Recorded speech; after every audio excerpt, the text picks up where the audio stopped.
Have you ever known someone is wrong but didn't know how to articulate why they were wrong? It's really frustrating. Sometimes it makes you want to call them stupid instead of continuing the conversation. This is Mike Hughes. His friends call him Mad Mike. Hughes is no dummy. In fact, USA Today describes him as a self-taught rocket scientist.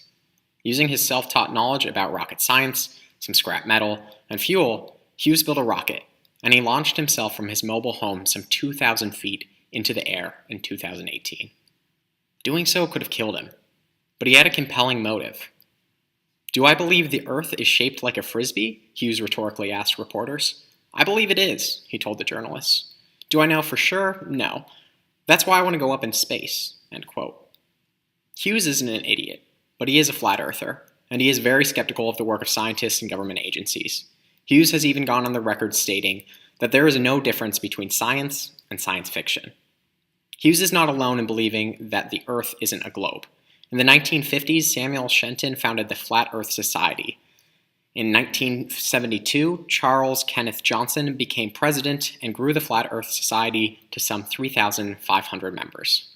According to Johnson, reasonable, intelligent people have always recognized that the Earth is flat, end quote. After all, if the Earth was a globe, Australians would be falling off the face of the planet. Now, you can try and cite world-renowned scientists or science textbooks to straighten these flat earthers out, but they won't listen to you.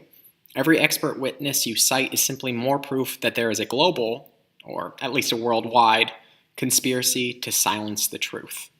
You can't cite NASA data. NASA isn't on the conspiracy. You can't cite private scientists. They are just regurgitating a lie. In fact, you can't cite any outside sources. They only want to believe what they themselves can see, and looking out on the horizon, a flat earther sees the Earth is flat. That's really annoying, and at this point it is easy to throw hands into the air and call them stupid. And this brings us back to our original question. Have you ever known that somebody is wrong, but didn't know how to articulate why they were wrong? We all know the Earth is round, but it can be hard to explain why. And it can be really frustrating. After all, if you believe the Earth is round, but don't know why, you might not be crazy, but you also probably aren't very well educated.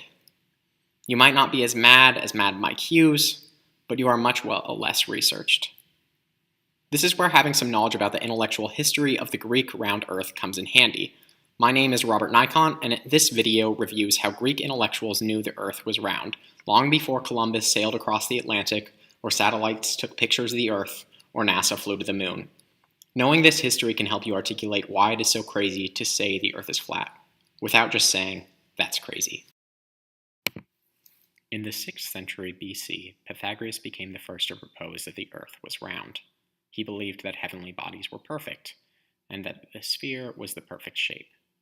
In the 5th century BC, two other Greek natural scientists, Anaxagoras and Empedocles, confirmed Pythagoras' theory of a spherical Earth by observing lunar eclipses.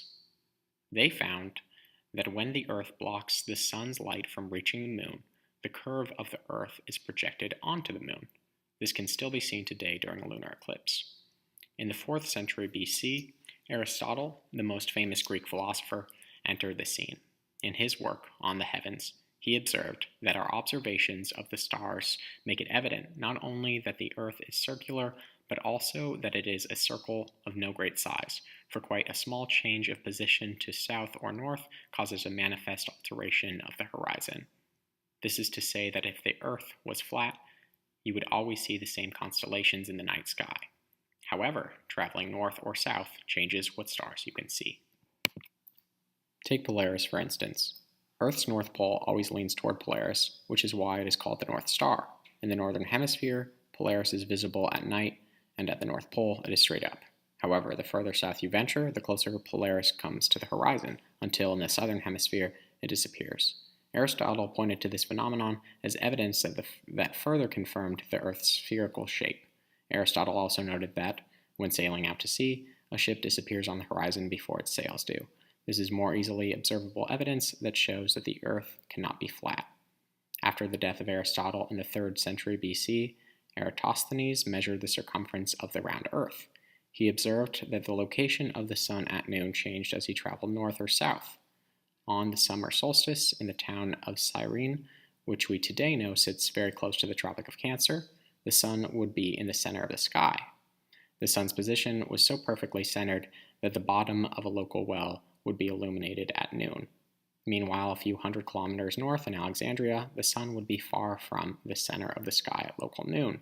Measuring the distance between the two cities and the angle of the sun in the air, Eratosthenes was able to estimate the circumference of the Earth. He determined that it was some 252,000 Greek stadias, which is somewhere between 24,000 and 28,000 miles. We now know that the Earth's circumference is indeed 24,902 miles, so Eratosthenes was very close to accurately measuring the circumference of the Earth, without relying on external sources or data or experts, and without sailing around the globe some 2,000 years ago. This has been a brief intellectual history of the Greek round Earth. Thanks for watching.